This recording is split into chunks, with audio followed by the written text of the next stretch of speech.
Hello, c'est Magali Zarka et aujourd'hui, on va parler de délégation avant d'en avoir les moyens. Salut Mada. Salut. Ça va? Ça va? Oui, ça fait 1 heure qu'on tourne pour toi. C'est comme si on n'avait jamais tourné. On fait semblant. Fake it until you make it. Fake it until you make it, exactement.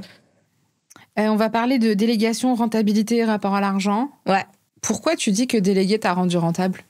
Alors pourquoi j'ai dit que déléguer, ça m'a rendu rentable? C'est parce que en fait, j'étais persuadée que je n'avais pas les moyens de déléguer quand j'ai commencé à déléguer. Et je me disais, non, mais en fait, ça va me coûter trop cher, etc.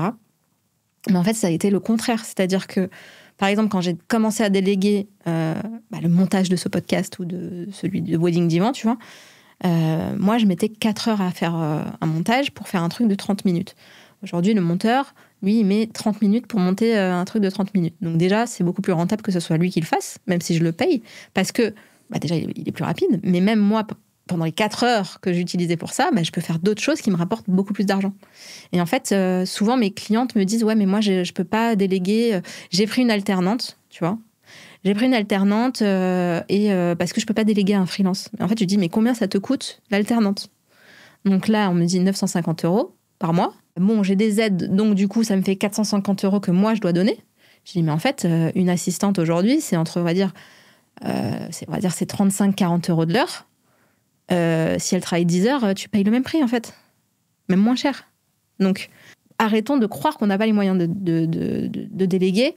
Déjà, une assistante, elle peut commencer par te faire des choses 2-3 heures par semaine, 2-3 heures par mois, déjà. Et ça t'enlève une lourde tâche, tu vois. Par exemple, tout ce qui est compta, moi, je mettais des heures à faire ça parce que ça me gonfle. Je déteste faire ça. Aujourd'hui, j'ai Gaëlle qui fait ça. Je regarde mon tableau toutes les semaines. C'est tout. Ouais, en plus, il y a le temps qu'on passe à le faire, il y a le temps qu'on passe à pas le faire. Et à se dire qu'on doit le faire. C'est ça. Le temps qu'on passe à se dire, je procrastine parce que j'aime tellement pas faire ça que je le fais à la dernière minute ou alors je le fais pas. Tous ces trucs-là, ça te fait perdre du temps, quoi. Et de l'argent. Sans compter que c'est toujours mieux fait par quelqu'un qui est spécialiste, en fait. Exactement. Et puis, quand t'aimes pas faire quelque chose, tu t'es toujours plus lent à le faire. Donc, autant déléguer un truc que t'aimes vraiment pas faire. Par contre, voilà, sois là pour suivre. Regarde quand même, tu vois, les chiffres, c'est important. Donc, regarde quand même ce que tu fais, mais délègue tout ce que tu peux, en fait. Comme tu vas gagner plus d'argent en faisant des choses que toi, tu aimes faire et pour lesquelles tu es doué, c'est plus rentable. Oui, parce qu'il y a des tâches dans un business qui sont pas monétisées, en fait. Globalement, la compta, tu gagnes pas d'argent en faisant de la compta, tu gagnes pas d'argent Exactement. Mais donc, on se dit, oui, mais j'ai peur de déléguer ça parce que ça me coûte de l'argent. Oui, mais en fait, ça te rapporte de l'argent de le déléguer parce que tu vas aller chercher des trucs pour lesquels toi, tu vas être plus payé. Tu vas être payé tout court, des fois. Tu vois, comme tu dis, la compta, on n'est pas payé pour faire ça. Il faut l'inclure dans tes... Toi, par exemple, en hypno, tu dois l'inclure dans ton prix de séance, au mois. C'est comme faire du contenu, tout ça. Donc, délégons. Qu'est-ce qui t'a fait sauter le pas, même quand t'avais pas les moyens? Alors, j'ai une de mes mentors qui m'avait dit il faut commencer à déléguer 6 mois avant d'en avoir besoin. Ça avait déjà déclenché des trucs dans ma tête. Et puis en fait, pour le coup, le podcast, c'était très simple de se dire je vais le déléguer parce que déjà, ça me faisait chier. En plus, c'était mal fait parce que j'entendais les trucs. Enfin, tu vois, tous ces trucs-là, c'est des vrais métiers, quoi. Donc, pareil, la compta, j'ai essayé de le faire moi-même. Ça marchait pas, quoi. C'était pas... Puis après, il y a la création de contenu où parfois, j'ai envie de le faire, d'autres fois, j'ai pas envie. Donc, je peux déléguer ça aussi. Je sais même pas ce que je délègue d'autre. Si, la mise en page de toutes mes formations, ça, pareil, j'ai essayé de le faire.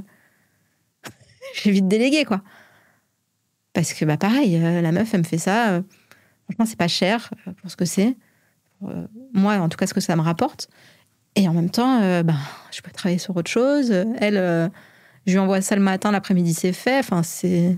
Ouais, puis il y a des gens pour qui c'est facile. Donc, en fait, ils vont vite. Donc Exactement. Et puis ça t'enlève une charge mentale aussi, toi, de ne pas le faire.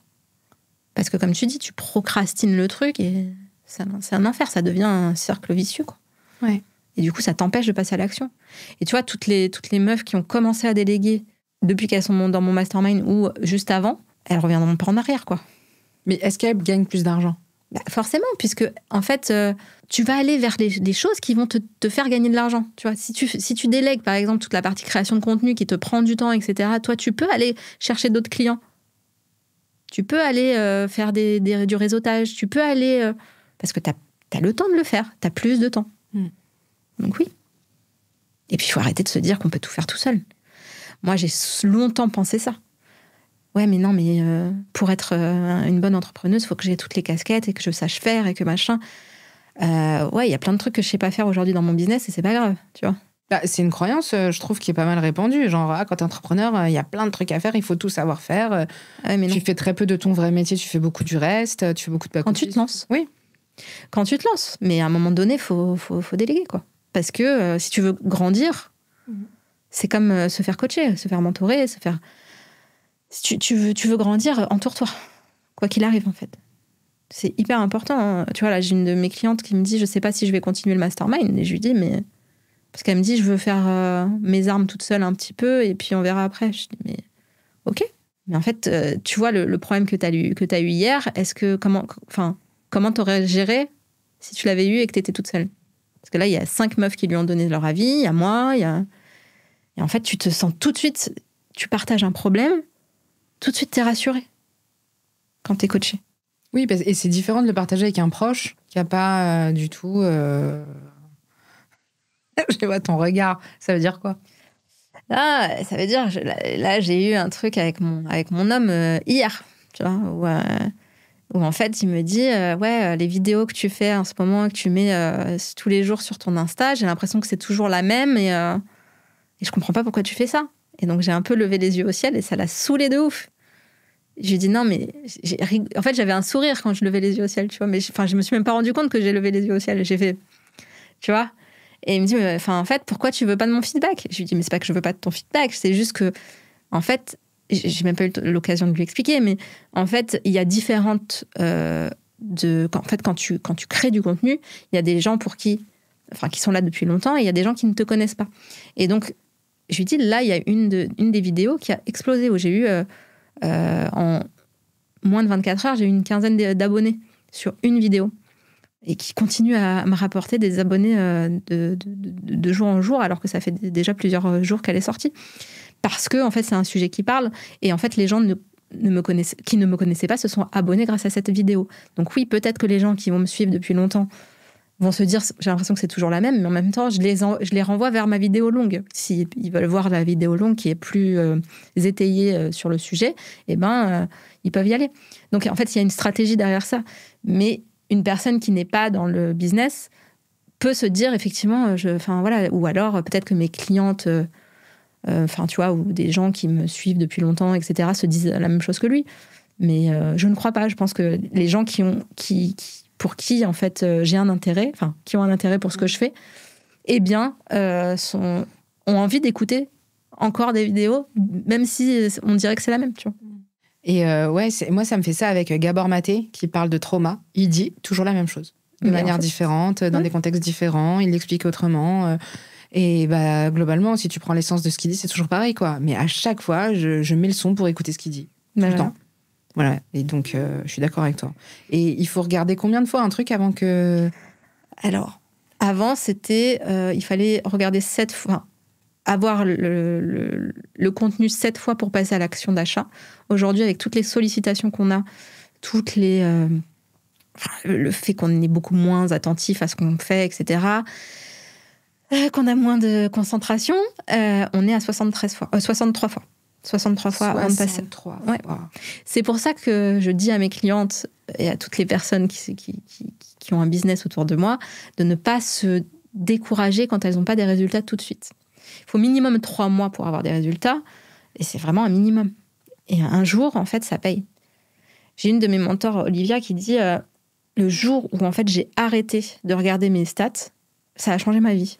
Alors, bien sûr, moi, je regarde ce qui fonctionne, mais là, aujourd'hui, je regarde même plus. Je regarde si c'est au vert, et je regarde, en fait, là où il y a les meilleurs résultats. Et je réitère de parler du sujet où il y a eu des bons résultats. Et c'est tout, en fait. C'est ça, la stratégie. Et elle a dit, le jour où j'ai arrêté de regarder mes stats, ça a changé ma vie. Parce qu'en fait, je sais à quel point ce que je fais, c'est important. Et je sais qu'un jour, ça va toucher des gens. Et aujourd'hui, on voit les résultats qu'elle a. Oui, en fait, c'est différent de le faire pour ça, pour toucher des gens, ou de le faire pour les algorithmes ou pour avoir de la visibilité. Je suis tout à fait d'accord. Mais c'est ce que tu disais, toi. À un moment donné, t'as dû prendre du recul parce que justement, peut-être tu regardais trop tes stats, le nombre de likes que t'avais sur les trucs. Et en fait, trust the process, tu vois. Oui, non, mais j'appliquais une formule. Je disais, bon, bah là, il faut que je dise ça, il faut que je mette un appel à l'action, il faut que je machin. Et en fait, je me suis rendu compte que je le faisais plus pour les bonnes raisons, quoi. Ouais, c'est ça. Je fais pas pour partager. Ouais. Et depuis que je fais pour partager, je fais moins. Mais par ailleurs, déjà, c'est plus plaisant. Et ça marche mieux, en fait. Ouais, il y a plus de résultats. J'ai l'impression. Il faut parler avec le cœur. Hein. Ouais. Tu vois, le post que j'ai fait ce matin, j'ai pas demandé à ChatGPT de l'écrire, quoi. J'ai reconnu. Tu vois? Ouais, j'ai vu. Tiens, c'est marrant. Ouais. Parce que, pareil, je pense qu'il y a un moment où j'ai besoin de reconnecter avec ce que j'ai envie de dire pour de vrai, tu vois. Mais je pense vraiment qu'il n'y a pas vraiment de concurrence. En fait, on rencontre des gens. Et comme on est chacun unique, c'est ton unicité qui va faire que les gens ils viennent et te reconnaissent. Mais oui. Ils disent dans le monde de la spiritualité, brille pour que les gens qui te cherchent te trouvent, en fait. Tu vois, il faut juste se montrer. C'est beau, ça. Ouais. Si les gens qui te cherchent, ils ne peuvent pas te trouver... Mais ça, c'est... Tu vois, c'est ça, en fait. C'est la terrible vérité. Mais oui, c'est ça. Parce que souvent, on veut de la visibilité. Tu vois, j'ai eu une de mes clientes qui m'a dit, mais moi, je veux gagner en visibilité. Ok. Est-ce que tu te montres? Est-ce que tu fais des posts? Bah non. Bah en fait, tu peux pas gagner en visibilité si tu publies pas, quoi. Mais du coup, c'était quoi son idée de la visibilité? Bah en fait, elle avait peur. Ah oui, elle avait peur. Elle avait peur, mais du coup, tu vois, c'était tous ces trucs, toutes ces peurs, quoi, qui parlaient. En fait, moi, souvent, ce qui me rassure, c'est de me dire, tous les gens qui m'ont inspirée, si c'était pas montré, tous les gens qui m'ont aidé. Si c'était pas montré à moi, ils m'auraient pas aidé. Exactement. Non, puis en fait, tu as envie de faire ce métier-là, donne-toi les moyens de le faire. T'as envie d'avoir des clients, ils vont pas arriver du Saint-Esprit, tu sais, de dire ah bah tiens, elle a fait ça. Non, en fait, à un moment donné, il faut faire des posts, avoir un site internet. Enfin, il y a des, c'est aussi simple que ça, quoi. Est-ce que c'est le paradigme qui a changé? Est-ce qu'avant on n'avait pas besoin de ça et maintenant on a plus besoin de ça? En fait, avant, il y avait d'autres façons de le faire. Il y avait il y avait la presse, il y avait les 4x3, il y avait des affiches, soit des abribus, donc des affiches dans la rue, aux arrêts de métro, qui y a encore aujourd'hui, mais qui fonctionnent quand même beaucoup moins que les réseaux sociaux. L'avantage des réseaux sociaux, c'est que c'est gratuit et que tu peux toucher la terre entière. Mais c'est ça qui fait peur aussi, on en a parlé dans ton épisode. C'est qu'on se dit, en fait, il y a tout le monde qui peut me voir, mes anciens collègues, qu'est-ce qu'ils vont dire, et machin, et truc, et on s'en fout, en fait. Ton rêve, c'est de faire ce métier et d'en vivre. À un moment donné, donne-toi les moyens de le faire. Poste. Et plus tu posteras, plus tu seras visible. T'aides les gens à faire ça, toi? T'as une offre comme ça? Ouais. Il y a plusieurs offres, en vrai. Hein, mais c'est vrai que la journée VIP, c'est ça, c'est de faire ce qu'on fait aujourd'hui, toi et moi, c'est-à-dire d'enregistrer un podcast et que la personne puisse repartir avec du contenu. Il n'y a pas forcément que le podcast, il y a d'autres surprises aussi. Mais oui, c'est pour que ça soit plus facile pour elle, oui. Viens, c'est moi qui te pose les questions. Et tu posteras tout ça toute seule après. Ça sera beaucoup plus simple, c'est sûr. Tu vois, je fais un aparté qui n'a rien à voir. Vas-y, on adore. Moi, j'ai la croyance que c'est l'enfant intérieur qui a la vérité toujours. Mm-hmm. Lui, il savait déjà comment fallait faire les trucs. Et ça me fait sourire que, en fait, aujourd'hui, c'est ça que tu fais. Et quand tu étais petite, c'était ce que tu préférais faire quand tu jouais, en fait. Exactement. Mais là, je suis vraiment en train de... C'est marrant parce que j'ai une copine là, qui m'a dit, si tu veux, je vais t'interviewer sur... Parce que c'est ce que je disais, que la petite fille en moi, c'était chanter qu'elle aimait et puis aussi interviewer des gens et tout. Et là, vraiment, de reconnecter à tout ce que je faisais petite. C'est-à-dire que quand j'étais petite, j'adorais chanter, j'adorais danser, j'adorais nager. Et hier, je suis allée à la piscine et je me suis dit, mais en fait, je vais aller plus souvent à la piscine parce que ça me fait un bien fou. Je me sens mieux après. Donc, je pense que je vais m'inscrire... Ou je sais pas, je vais prendre des cours. Enfin, pas des cours, mais des entrées, des packs de 10 chez moi et chez mon mec. Comme ça, je peux... La double vie, tu sais. Mais voilà. Et oui, en fait, effectivement, quand j'étais petite, quand j'étais ado, on avait, avec une copine qui s'appelle Vanessa, si tu m'entends Vanessa, je lui enverrai. On avait créé on faisait des interviews radio et chacune, on s'interviewait l'une l'autre, c'était incroyable. C'est énorme. Tu sais qu'il y a un coach aux États-Unis qui a basé l'essence de son coaching sur ça, sur l'enfant intérieur. J'adore. L'artist power, quoi, sur le fait que quand t'es petit, t'es déjà un artiste, en fait, et qu'il suffit de le nourrir. Bon, revenons au sujet. Ça n'a rien à voir avec tout ce qu'on dit, là. Mais si. Non, c'est intéressant, mais ça n'a pas à voir avec déléguer. Déléguer, oui. Ouais, voilà. Non, mais c'est toujours passionnant, de toute façon. Je sais pas pourquoi on est parti là-dessus. Parce qu'on a dit que maintenant, on se pose les questions qu'on a envie de se poser. Oui. Non, mais pourquoi on est parti là-dessus aussi, c'est parce que quand tu vas sur ta zone de génie, tu délègues et ça va mieux. Oui, voilà, c'est parce qu'en fait, ça t'empêche d'être sur ta zone de génie. Donc, tu passes ton temps à faire des trucs dans lesquels t'es approximatif en plus. Ça te fait chier, ça te prend du temps. Et en plus, moi, je le vois dans les tâches que j'aime pas faire, je les procrastine. Donc, en fait, je passe du temps à ne... Et en plus, il y a une partie de moi qui s'interdit de faire autre chose. C'est-à-dire, tant que j'ai pas fait le truc pourri, je vais pas faire le truc qui me fait kiffer. Donc, mais tu délègues, toi ? Non. Pourquoi ? Je délègue je délègue un truc, mais pourquoi ? Pas exactement pour ce que tu dis, parce que en fait, moi, je suis sortie d'une période financière extrêmement compliquée. Quand je dis que j'ai plus de thunes, c'est j'avais plus de thunes. C'est pas j'avais un autre compte caché ni de l'argent, j'avais rien. Donc c'était pas juste techniquement pas possible. C'est-à-dire soit j'étais à découvert de fou, soit je faisais un chrome, soit j'allais rue Saint-Denis, mais il y avait pas. Tu vois, à un moment, il n'y avait pas d'argent. Donc, je ne pouvais pas le faire. Maintenant que je sors la tête de l'eau, j'y réfléchis. Mais j'aime bien aussi apprendre des choses.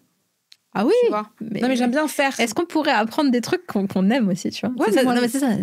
Apprendre à faire la compta. Non. Apprendre à faire la compta, aucun intérêt. Voilà. Aucun intérêt. Non. Je suis d'accord avec toi. Enfin, en tout cas, l'intérêt pour moi. Il y a des gens qui adorent. On connaît même une personne qui s'est convertie à la compta. Genre, elle a changé de life, elle est devenue comptable. Quelle idée. Genre, c'était son rêve. Bisous, Donata. Bisous, Donata. Big up. Ouais, c'est incroyable. Bon, en même temps, elle était dans le recouvrement, donc elle n'est pas très loin de ce qu'elle faisait à la base, tu vois. Mais est-ce qu'on est d'accord que dans son cœur, c'est une artiste, c'est une hippie, c'est une rebelle, et elle s'est retrouvée... mais elle kiffe quand même ça. Hein. Écoute, c'est Dr. Jekyll et Mr. Hyde. Exactement, c'est la dualité. Est-ce que tu n'avais pas peur que ce soit de l'argent perdu quand tu as commencé à déléguer ? Perdu, non, mais ouais, ça fait peur de déléguer. Tu te dis, tu vois, est-ce que je vais arriver à payer Est-ce que... Mais non, mais c'est vrai. Non, en plus, tu prends des trucs, c'est pas 10 balles par mois, quoi. Après, ça dépend, tu vois. Ça dépend ce que je délègue. Là, maintenant, j'ai plusieurs personnes qui travaillent pour moi. Donc oui, maintenant, ça me coûte pas 50 balles par mois, c'est sûr. Mais c'est vrai que l'une des premières fois où j'ai délégué, j'ai pris une OBM pour pouvoir... donc, Online Business Manager, pour pouvoir m'aider à structurer mon business, à mettre en place des process. Aujourd'hui, j'ai des process qui sont très, très faciles, simples. Tu vois, quand je crée une nouvelle formation, je demande à Laura, elle met ça en place sur System.io. Il y a je lui écris... Enfin, on a un espace Notion que je remplis moi de mon côté, qui l'aide, elle, à remplir le System.io. Le mail, je lui donne, enfin, le mail de bienvenue. C'est moi qui mets en place le replay. Donc, on sait qui fait quoi et ça prend même pas 2 heures. En 2 heures, une formation, elle est mise dessus, tu vois. Enfin, pas mise, la formation, mais tu vois, tout le truc pour la vendre, en tout cas. Donc, maintenant, il y a des process qui sont très simples, très clairs. Donc oui, sur le moment, ça te fait peur de déléguer, mais en fait, c'est une charge mentale en moins. Encore une fois, tu peux aller sur ta zone de génie. C'est quand même... Enfin, pour moi, c'est hyper important de déléguer. Et il y a le fait que si dans ta tête, t'essayes de pas dépenser, t'empêches l'argent de circuler aussi. Il y a ça. La minute perchée. La partie... l'argent est une énergie. On va reparler de l'argent. Ça fait partie des questions, je crois. Ok. Tu déléguais quoi au début et aujourd'hui ? Qu'est-ce que tu as commencé à déléguer ? Qu'est-ce que tu délègues ? Ce que je disais, voilà, j'ai commencé à prendre une OBM, donc qui m'a aidé à structurer en fait mon business, à mettre en place des process, etc. Aujourd'hui, qu'est-ce que je délègue ? Je délègue donc le montage de mon podcast, la compta, la mise en ligne du podcast sur toutes les plateformes et l'envoi des newsletters de temps en temps. Ça, je l'ai repris parce que c'est vrai que je suis passée à 3 ou 4 newsletters par semaine. Donc, déléguer ça, là, ça aurait pu me coûter très cher, je pense. À 50 balles la newsletter, ça va vite. Eh bien, je te l'ai fait. Je rigole. 40 balles, ouais, 40. Et toute la partie structure, mise en place de nouvelles formations, de nouvelles masterclass, de nouveaux systèmes de nouvelles, accompagnement, tu vois. Si quelqu'un réfléchissait là à déléguer une tâche, c'est quoi le conseil que tu donnerais? Par quoi il faut commencer? Ou comment on choisit par quoi il faut commencer? Je sais plus comment ça s'appelle cette matrice, mais il y a une matrice comme ça où en fait tu vas dire est-ce que c'est quelque chose que j'aime faire? Est-ce que c'est important? Est-ce que je le procrastine, tu vois? Ça peut être une des questions que tu te poses. Est-ce que c'est quelque chose que je sais faire? Tu vois, c'est de se poser ce genre de questions-là. Est-ce que j'aime ça surtout? Enfin, vraiment, ça, je pense que c'est la question la plus intéressante, la plus pertinente. C'est est-ce que j'aime ça? Et est-ce que, comme tu dis, est-ce que je mets du temps à la faire? Donc tout ça, je pense que c'est les questions qu'il faut se poser avant de déléguer, tu vois. Oui, et puis souvent, on le fait pas bien. Si on se pose toutes ces questions, c'est qu'on fait pas très bien. Quel lien tu fais entre ton rapport à l'argent et ta réussite? Waouh. J'avais oublié cette question. T'as vu, j'ai des bonnes questions. Redis-moi ça. Quel lien tu fais entre ton rapport à l'argent et ta réussite? Quel lien je fais entre mon rapport à l'argent et ma réussite? Moi, j'ai jamais manqué d'argent dans ma vie. Mais il y a des moments de ma vie où j'ai eu l'impression d'en manquer. Et en fait, je pense que c'est dû à mon éducation avec 2 parents qui n'avaient pas d'argent quand ils étaient jeunes, tu vois. Et donc, après, ils ont fait ce qu'ils ont pu. J'ai pas du tout de choses là-dessus, mais c'est pareil. Enfin, tu vois, je pense qu'il y a aussi le fait que mon père est décédé et qu'il y a de l'argent qui est resté, tu vois. Et ça a été un truc. Je sais pas s'il y a beaucoup de gens qui vivent ça, mais d'ailleurs, si vous avez vécu ça, je veux bien savoir, tu vois. Mais en fait, on se dit que c'est un cadeau d'avoir de l'argent que d'un héritage, ou je sais pas comment on peut dire ça, tu vois, mais de quelqu'un qui est décédé. Et parfois, ça peut être un cadeau difficile à porter. Parce que à chaque fois qu'on va dépenser cet argent, on va avoir de la culpabilité. À chaque fois en fait, à chaque fois qu'on va dépenser cet argent, on va se dire que c'est une partie de lui qui s'en va. Et on n'a pas envie de ça, tu vois, j'ai les larmes qui montent. Et on n'a pas envie de ça, quoi. C'est de garder la personne près de soi. Quand j'ai créé Run Your World et que j'ai utilisé une partie de l'argent que mon père m'a donné là-dessus, j'avais cette culpabilité-là en me disant ouais, je suis en train de cramer l'argent qu'il m'a donné. Et en fait, il y a une meuf qui m'a dit mais t'es en train de réaliser un rêve de petite fille en faisant ce truc-là. C'est la meilleure façon d'utiliser cet argent. Et en fait, ça m'a foutu une claque, quoi. Et je me suis dit, mais tellement vrai, quoi. Mais il aurait tellement kiffé. Bah ouais. Bah ouais, tu m'as fait pleurer. Donc, j'ai pas répondu à ta question. Yes. En fait, il y a longtemps, du coup, je me suis mis dans la tête que j'arrivais pas à créer de l'argent moi-même. Que tout était grâce à l'argent de mon père. Sauf qu'en fait, non, c'est faux, tu vois. Et je pense que quand j'ai compris ça, que je savais créer de l'argent, ça a quand même changé quelque chose dans mon business, dans ma tête, dans ma vie. Même s'il y a des moments où, voilà, c'est comme tout le monde, je doute, etc. Tu vois. Est-ce que tu as déjà eu honte de parler d'argent? Ah oui. À mes clients, quand j'ai commencé, en fait, je disais, je prends des chèques. Tu sais, quand j'étais wedding planner ou officiante, je disais, je prends 3 chèques d'avance pour ne plus jamais avoir à parler à mes clients. Tu sais, en fait, je leur demandais pas l'argent après. Je leur disais au début, voilà, vous paierez en 3 fois, mais il faudra m'envoyer les 3 chèques d'avance. Comme ça, je les encaisserai au moment venu, au moment nommé dans le contrat. Mais voilà, je vous enverrai juste un petit message pour vous dire que j'encaisse, tu vois. Mais j'avais plus à réclamer de l'argent. Parce que pour moi, c'était réclamer, tu vois. Mais pas du tout. Enfin, il y avait un service en face, tu vois. Oui. Et donc, ouais, j'avais beaucoup de mal à parler d'argent avec mes clients, en tout cas. Et maintenant? Bah maintenant, j'ai changé aussi de client. C'est-à-dire que maintenant, mes clientes, elles veulent gagner de l'argent.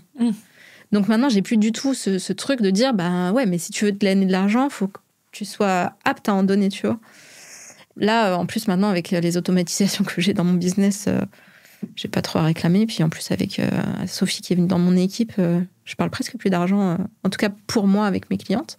Mais aujourd'hui, non, j'ai plus honte ou peur de demander de l'argent à quelqu'un parce que je me rends compte à quel point je les aide, tu vois.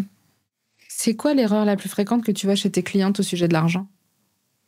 L'erreur la plus fréquente que je vois pour mes clientes au sujet de l'argent, on en parlait dans un autre épisode déjà, mais je pense que c'est de se dire que leurs clients n'ont pas d'argent. Que leurs clients n'ont pas de budget, qu'elles doivent faire des rabais pour pouvoir signer, ou alors de mettre un prix bas parce qu'elles signeront mieux, alors que c'est tout l'inverse.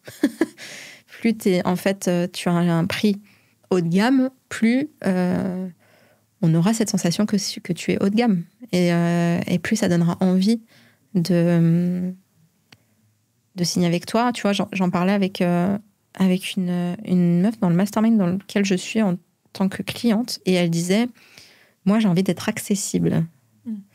Mais qu'est-ce que ça veut dire accessible ? Est-ce que ça veut dire pas cher ? Ou est-ce que ça vetu dire que les personnes puissent te parler, tu vois ? Et donc dans ce qu'elle disait, c'était plutôt pas cher. Mais en fait, quand tu as une expertise comme celle qu'elle a, eh bien, ça se paye. Et je ne sais plus qui est-ce qui disait ça, mais c'est hyper pertinent. Je crois que c'était Margot. Elle disait, oui, Porsche, c'est cher. Mais est-ce que tu vois des gens qui vont acheter une Porsche dire, non, je ne prends pas, c'est cher. Non, ils savent que c'est cher. S'ils sont aptes à aller le chercher, ils vont chercher, tu vois. Et sinon, ils ne vont pas aller négocier ce prix, tu vois. Et en fait, c'est la vérité. Enfin, c'est comme tout. Si toi, t'es pas cher et que tu te dis oui, mais je vais encore rabaisser mon prix parce que non, je vais signer plus. Non, c'est faux. Moi, depuis que j'ai augmenté mes prix, je signe plus. Alors qu'on pourrait se dire que c'est l'inverse. Oui. Il y a une dame qui m'a téléphoné pour me dire que j'étais chère. Donc, on se connaît pas. Elle a vu mon numéro, elle m'appelle, elle me dit que je suis chère. Je lui dis, OK, j'entends, il y a des hypnos moins chers. Et elle me dit, ah non, mais moi, je veux pas les hypnos moins chers. Je veux un bon hypno, moi, je veux pas les nuls. Et elle l'a clairement dit comme ça. Donc, dans sa tête, elle me connaît pas, on s'est jamais vu. Parce que j'étais chère, pour elle, j'étais forcément meilleure que les moins chers. Mais elle râlait quand même. Mais tu vois, c'est vraiment ce truc, moi, elle m'a fait rire. Parce que... Et donc, elle est venue ?